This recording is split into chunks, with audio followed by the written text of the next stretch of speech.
Hello everyone, ముందుగా అందరికీ happy mother's day in advance.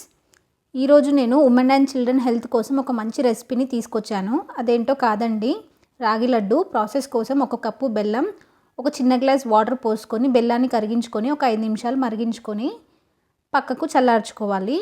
ఇప్పుడు వేరే ప్యాన్లోకి 2 టేబుల్ స్పూన్ల నెయ్యి వేసుకొని దాంట్లోకి చిన్న చిన్న ముక్కలుగా చేసుకున్న డ్రై ఫ్రూట్స్ని ఒక 5 నిమిషాలు రోస్ట్ చేసుకొని పక్కకు పెట్టుకోవాలి. అదే నెయ్యిలోకి 2 కప్పుల రాగి పిండిని ఒక 5 నిమిషాలు రోస్ట్ చేసుకొని దాంట్లోకి ఒక టేబుల్ స్పూన్ ఇలాచీ పౌడర్, ముందుగానే మనం ఫ్రై చేసి పెట్టుకున్న డ్రై ఫ్రూట్స్ వేసుకొని అంతా ఒకసారి మిక్స్ చేసుకొని స్టవ్ ఆఫ్ చేసుకోవాలి.